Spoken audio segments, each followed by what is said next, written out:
इस अध्याय में हेमाडपंत बाबा के सामने कुछ भक्तों की मृत्यु तथा बाघ के प्राण त्याग की कथा का वर्णन करते हैं। प्रारंभ मृत्यु के समय जो अंतिम इच्छा या भावना होती है वही भविष्यता का निर्माण करती है। श्री कृष्ण ने गीता में कहा है कि जो अपने जीवन के अंतिम क्षण में मुझे स्मरण करता है वह मुझे ही प्राप्त होता है तथा उस समय वह जो कुछ भी दृश्य देखता है उसी को अंत में पाता है। यह कोई भी निश्चयात्मक रूप में नहीं कह सकता कि उस क्षण हम केवल उत्तम विचार ही कर सकेंगे। जहाँ तक अनुभव में आया है ऐसा प्रतीत होता है कि उस समय अनेक कारणों से भयभीत होने की संभावना अधिक होती है। इसके अनेक कारण हैं, इसलिए मन को इच्छानुसार किसी उत्तम विचार के चिंतन में ही लगाने के लिए नित्याभ्यास अत्यंत आवश्यक है। इस कारण सभी संतों ने हरिस्मरण और जप को ही श्रेष्ठ बताया है ताकि मृत्यु के समय हम किसी घरेलू उलझन में न पड़ जाएं। अतः ऐसे अवसर पर भक्तगण पूर्णतः संतों के शरणागत हो जाते हैं ताकि संत जो कि सर्वयत्न हैं उचित पद प्रदर्शन कर हमारी यथेष्ट सहायता करें। इसी प्रकार के कुछ उदाहरण नीचे दिए जाते हैं। विजयानंद, एक मद्रासी सन्यासी विजयानंद मानसरोवर की यात्रा करने निकले। मार्ग में वे बाबा की कीर्ति सुनकर शिरडी आए जहाँ उनके भेंट हरिद्वार की इस ओमदेव स्वामी से हुई और इनसे उन्होंने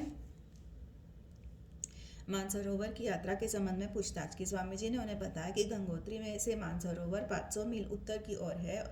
गंगोत्री से मानसरोवर 500 मील उत्तर की ओर है तथा मार्ग में जो कष्ट होते हैं उनका भी उल्लेख किया, जैसे कि बर्फ की अधिकता, 50 कोस तक भाषा में भिन्नता तथा भूटान वासियों के संशयी स्वभाव जो यात्रियों को अधिक कष्ट पहुंचाया करते हैं। यह सब सुनकर सन्यासी का चित्त उदास हो गया और उसने यात्रा करने का विचार त्याग कर मस्जिद में जाकर बाबा के श्री चरणों का स्पर्श किया। बाबा क्रोधित होकर कहने लगे, इस निकम्मे सन्यासी को निकालो यहाँ से, इसका संग करना व्यर्थ है। सन्यासी बाबा के स्वभाव से पूर्ण अपरिचित था। उसे बड़ी निराशा हुई, परंतु वह जो कुछ भी गतिविधियां चल रही थी उन्हें वह बैठे बैठे ही देखता रहा। प्रातःकाल का दरबार लोगों से ठस भरा हुआ था और बाबा को यथाविधि अभिषेक कराया जा रहा था।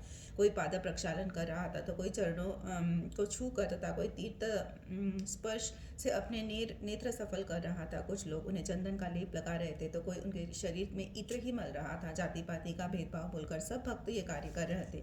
यद्यपि बाबा उस पर क्रोधित हो गए थे तो भी सन्यासी के हृदय में उनके प्रति बड़ा प्रेम उत्पन्न हो गया था। उसे वह स्थान छोड़ने की इच्छा ही न होती थी। 2 दिन के पश्चात ही मद्रास से पत्र आया कि उसकी माँ की स्थिति अत्यंत चिंताजनक है, जिससे पढ़कर उसे बड़ी निराशा हुई और वह अपनी माँ के दर्शन की इच्छा करने लगा, परंतु बाबा की आज्ञा के बिना वो शिरडी से जाके जा सकता था। इसलिए वह हाथ में पत्र लेकर उनके समीप गया और उनसे घर लौटने की अनुमति मांगी। त्रिकालदर्शी बाबा को तो सबका भविष्य विदित ही था। उन्होंने कहा कि जब तुम्हें अपने माँ से इतना मोह था तो फिर संन्यास धारण करने का कष्ट ही क्यों किया। ममता या मोह भगवा वस्त्रधारियों को क्या शोभा देता है।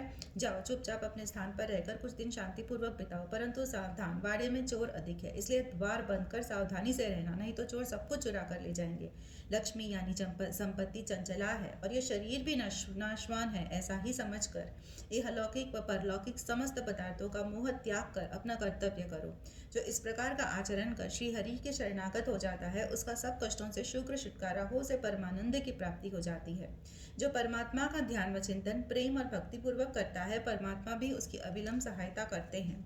पूर्व जन्मों के शुभ संस्कारों के फलस्वरूप ही तुम यहाँ आ पहुंचे हो और अब जो कुछ मैं कहता हूँ उसे ध्यानपूर्वक सुनो और अपने जीवन के अंतिम ध्येय पर विचार करो। इच्छा रहित होकर कल से भागवत का 3 सप्ताह तक पठन पाठन प्रारंभ करो, तब भगवान प्रसन्न होंगे और तुम्हारे सब दुख दूर हो जाएंगे। माया का आवरण दूर होकर तुम्हें शांति प्राप्त होगी। बाबा ने उसका अंतकाल समीप देकर उसे ये उपचार बता दिया और साथ ही राम विजय पढ़ने की भी आज्ञा दी, जिससे यमराज अधिक प्रसन्न होते हैं। दूसरे दिन स्नान आदि तक अन्य शुद्धि के कृत्य कर उसने लेंडी बाग के एकांत स्थान में बैठकर भागवत का पाठ प्रारंभ कर दिया। दूसरी बार का पठन समाप्त होने पर वह बहुत थक गया और वाड़े में आकर 2 दिन ठहरा। तीसरे दिन बड़े बाबा की गोद में उसके प्राण पखेरु उड़ गए। बाबा के दर्शनों के निमित्त 1 दिन के लिए उसका शरीर संभाल कर रखने के लिए कहा। तत्पश्चात पुलिस आई और यथायोक्त जांच पड़ताल करने के उपरांत मृत शरीर को उठाने की आज्ञा दे दी। धार्मिक कृत्यों के साथ उसकी उपयुक्त स्थान पर समाधि बना दी गई। बाबा ने इस प्रकार सन्यासी की सहायता कर उसे सद्गति प्रदान की।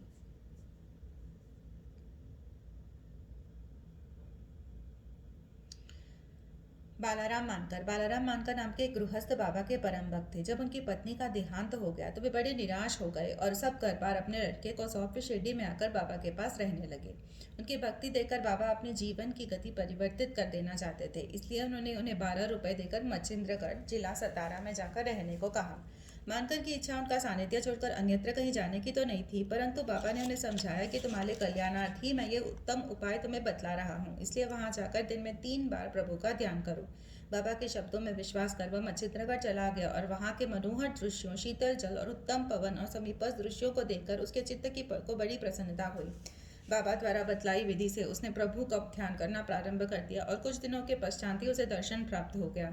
बहुधा भक्तों को समाधि या तुरीय अवस्था में ही दर्शन होते हैं, परंतु मानकर जब तुरीय अवस्था से प्राकृत अवस्था में आया तभी उसे दर्शन हुए। दर्शन होने के पश्चात मानकर ने बाबा से अपने को वहां भेजने का कारण पूछा।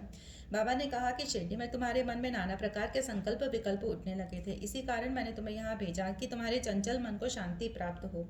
तुम्हारी धारणा थी कि मैं शिरडी में ही विद्यमान हूँ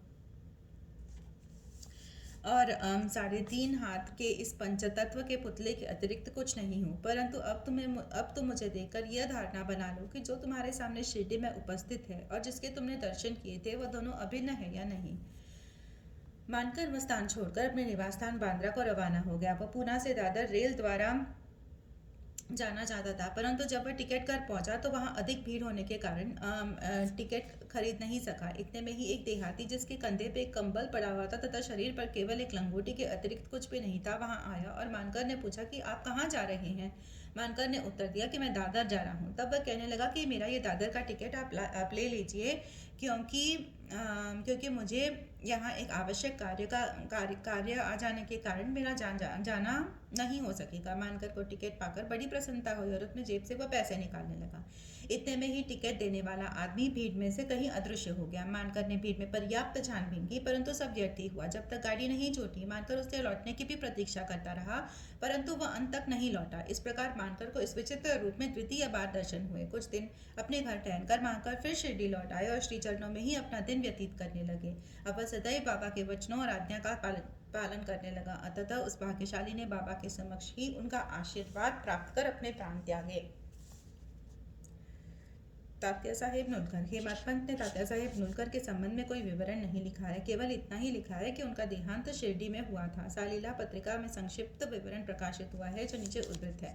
सन 1909 में जिस समय तात्या साहेब पंढरपुर में उप न्यायाधीश थे, उसी समय नाना साहेब चंदोरकर भी वहाँ के मामलतदार थे। ये दोनों आपस में बहुत दा मिलाया करते थे और प्रेमपूर्वक वार्तालाप किया करते थे। तात्या साहेब संतों में अविश्वास करते थे, जबकि नाना साहेब की संतों के प्रति विशेष श्रद्धा थी।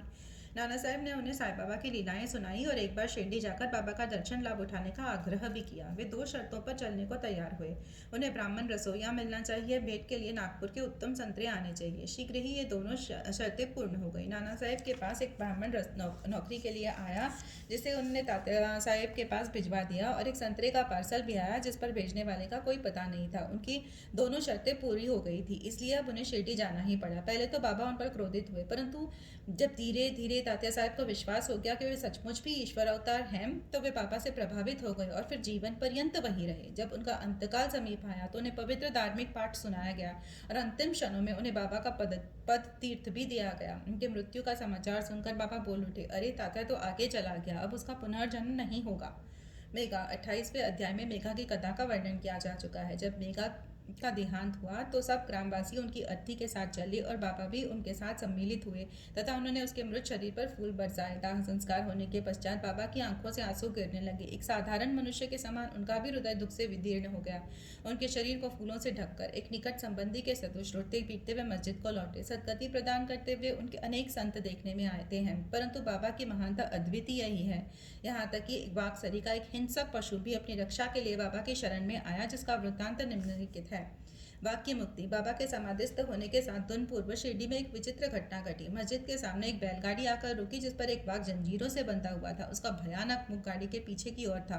वह किसी अज्ञात पीड़ा या दर्द से दुखी था। उसके पालन 3 दरवेश थे, जो एक गांव में दूसरे गांव में ले जाकर उसका नित्य प्रदर्शन करते और इस प्रकार यथेष्ट द्रव्य संचय करते थे, और यही उनके जीविकोपार्जन का एक साधन था। उन्होंने उसकी चिकित्सा के सभी प्रयत्न किए, परंतु सब कुछ व्यर्थ ही हुआ। कहीं से बाबा की कीर्ति भी उनके कानों में पड़ गई और वे वाघ को लेकर साई दरबार में आए। हाथों से जंजीरें पकड़कर उन्होंने वाघ को मस्जिद के दरवाजे पर खड़ा कर दिया। यह स्वभावत ही भयानक था, पर रूप न होने के कारण वह बेचैन भी था। लोग भय और आश्चर्य के साथ उसकी ओर देखने लगे।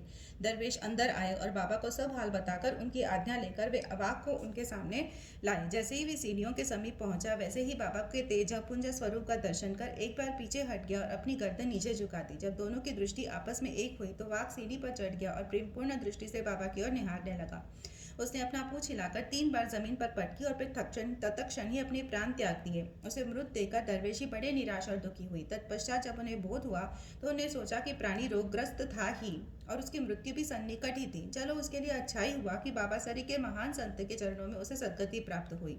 वह दरवेशियों का ऋणी था और जब वह ऋण चूक गया तो वह स्वतंत्र हो गया और जीवन के अंत में उसे साई चरणों में सद्गति प्राप्त हुई। जब कोई प्राणी संतों के चरणों पर अपना मस्तक रखकर प्राण त्याग दे तो उसकी मुक्ति हो जाती है। पूर्व जन्मों के शुभ संस्कारों के अभाव में ऐसा सुखद अंत प्राप्त होना कैसे संभव है? श्री सद्गुरु साईनाथ परमस्तु। शुभम भवतु।